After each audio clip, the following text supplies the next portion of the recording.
So hello guys, welcome back to my YouTube channel excellent English by Jayan sir. जैसे कि आपको पता है हम सीख रहे हैं इंग्लिश। आज हम बात करेंगे एक नए टॉपिक के साथ। आज का हमारा टॉपिक होने वाला है, वैसे तो ये टॉपिक हम पहले भी करा चुके हैं, लेकिन आज हम स्पेशल आपके लिए क्लास में जो है नए सेंटेंस के साथ हाजिर हैं। आज हम बात करेंगे एडवाइस। जैसे कि हमें पता है कि हमने पैसिवाइज के बारे में हम भली भांति जानते हैं कि सेंटेंस जो है, सेंटेंस के आधार पर भी जो है पैसिवाइज बनाए जाते हैं। एक तो टेंस के आधार पर बनाए जाते हैं। टेंस के आधार पर आपको पता है, बेसिक सी बात है कि 12 प्रकार के टेंसेस में से जो है 8 की पैसिवाइज बनाई जाती है और जिसमें से 4 की पैसिवाइज नहीं बनाई जाती। लेकिन अगर आज हम बात करेंगे सेंटेंस के आधार पर। सेंटेंस के आधार पर एक सेंटेंस होता है आपका इंपरेटिव सेंटेंस होता है। तो इंपरेटिव सेंटेंस में क्या होता है? इंपरेटिव सेंटेंस को हिंदी में बोलते हैं हम आज्ञासूचक या आदेशात्मक वाक्य। ठीक है, तो जब हम इंपरेटिव सेंटेंस, एक सेंटेंस होता है, जब हम इसकी पैसिव बनाते हैं तो इसमें अलग अलग कंडीशन में जो है हम जो है यूज करते हैं। क्या यूज करते हैं? जैसे कि आपको पता है इंपरेटिव सेंटेंस भली भांति परिचित है कि इंपरेटिव सेंटेंस में जो है हम लेट से बनाते हैं। और इंपरेटिव सेंटेंस हमारे दो तरह के होते हैं, एक होता है पॉजिटिव और एक होता है निगेटिव। तो इसी क्रम में, और ये भी पता है इंपरेटिव सेंटेंस में 3 चीजें देखने को मिलती हैं, या तो ऑर्डर, या फिर एडवाइस, या फिर रिक्वेस्ट। तो उसी क्रम में आज हम बात करेंगे एडवाइस के बारे में। तो मैं पहले भी आप लोगों को पैसिवाइज की क्लासें करा चुका हूं, बता चुका हूं, लेकिन आज मैं स्पेशल लेके आया हूं सलाह, एडवाइस वाले सेंटेंस।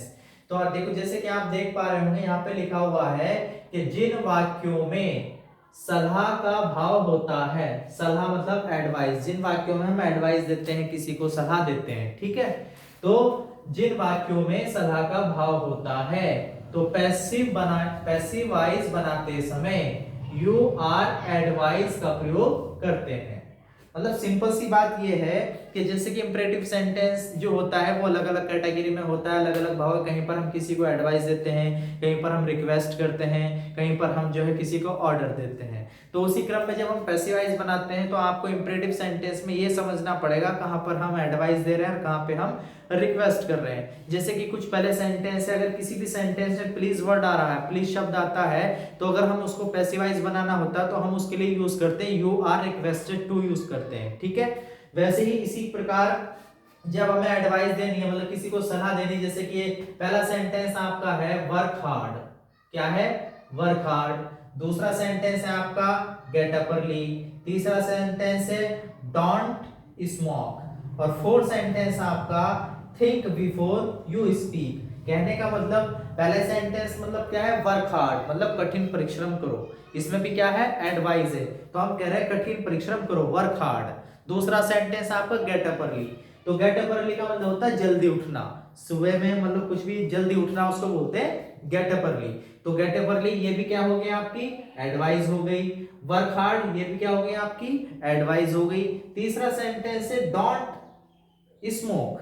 डोंट स्मोक मतलब यहाँ पे हम क्या, ये नेगेटिव सेंटेंस है। जैसे कि मैंने बताया इंपरेटिव सेंटेंस दो तरह का होता है, एक पॉजिटिव होता है, एक नेगेटिव होता है। तो ये वाला जो सेंटेंस है आपका, ये सेंटेंस है आपका नेगेटिव। इंपरेटिव का ये नेगेटिव है, तो इसमें क्या करें? डोंट स्मोक मतलब धूम्रपान मत करो। ठीक है, और लास्ट जो सेंटेंस है इसमें, सेंटेंस नंबर 4 है, ये थिंक बिफोर यू स्पीक। मतलब इसका ये है कि सोच, बोलने से पहले सोचो, थिंक बिफोर यू स्पीक। तो ये 4 सेंटेंस आपके सामने हैं। चारों ही सेंटेंस में एडवाइस का भाव नजर आ रहा है। आपको सिंपल सिंपल सा मैंने हिंदी में भी बता दिया है। तो अगर कभी भी इस तरह के सेंटेंस होते हैं, work hard, gate up early, don't smoke, think before you speak, कहने का मतलब स्पीक ये है, बोलने का मतलब है कि कभी भी किसी भी सेंटेंस में, इंपरेटिव के सेंटेंस में कहीं भी अगर हम एडवाइस दे रहे हैं, किसी को सलाह दे रहे हैं, तो हम वहां पर पैसिवाइज बनाते समय क्या यूज करें, ये चीज है। ठीक है, तो हम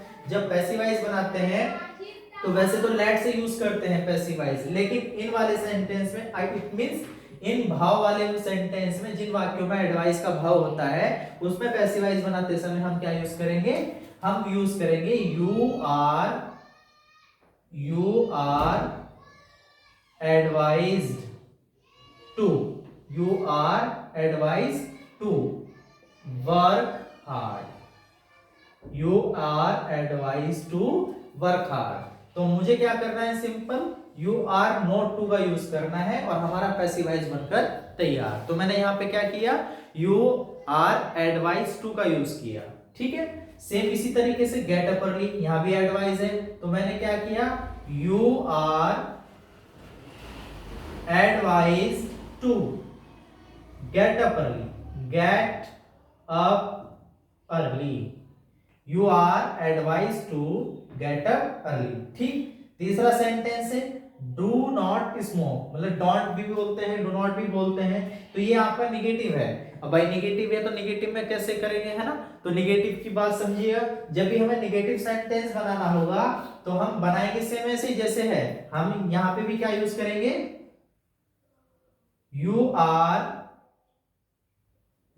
एडवाइज्ड टू। अब यहां चीज समझने वाली है।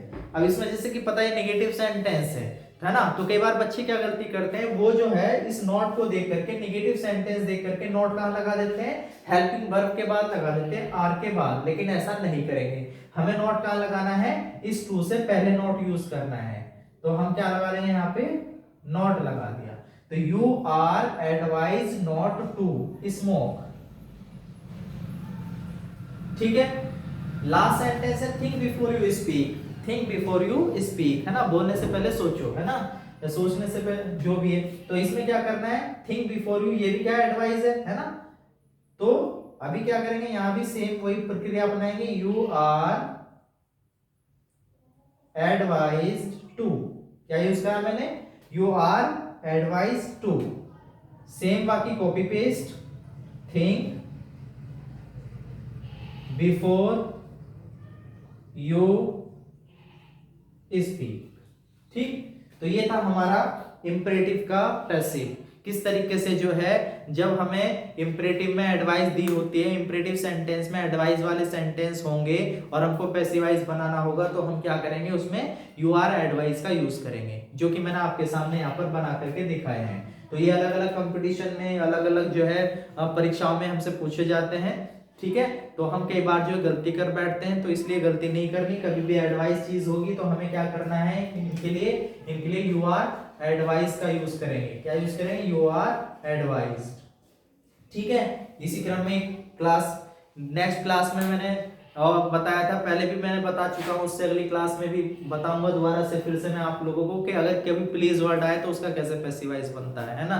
तो इसमें भी क्या है, उस वाले सेंटेंस में हमें केवल क्या करना होता है, जैसे कि यहाँ पे यू आर एडवाइज्ड है तो वहां कर देते हैं हम यू आर रिक्वेस्टेड, ठीक है। तो आई होप ये क्लास आपको पसंद आई होगी, समझ आई होगी, और अगर समझ आई है, पसंद आई है, तो इसे लाइक करें, सब्सक्राइब करें, और साथ ही साथ अगर समझ में ना आए तो इसे बार बार देखें, एक बार नहीं 2 बार देखें, लेकिन इसको अच्छे से समझ के जाए, क्योंकि ये आपकी क्लास बहुत इंपॉर्टेंट है। क्योंकि आपको पता है कि हमारी बोर्ड परीक्षाएं बहुत नजदीक हैं और उसमें जो है ये आपसे पूछे जाते हैं। कुछ रूल्स हैं, हम सिलेबस के बारे में भी डिस्कस करेंगे, हाई स्कूल के यूपी बोर्ड के सिलेबस के बारे में भी डिस्कस करेंगे, साथ ही साथ 12th क्लास के सिलेबस के बारे में डिस्कस करेंगे। पेपर पैटर्न क्या होता है, क्या क्या चीजें पूछी जाती हैं एग्जाम में, कौन कौन सी चीजें हमें तैयार करके जानी चाहिए।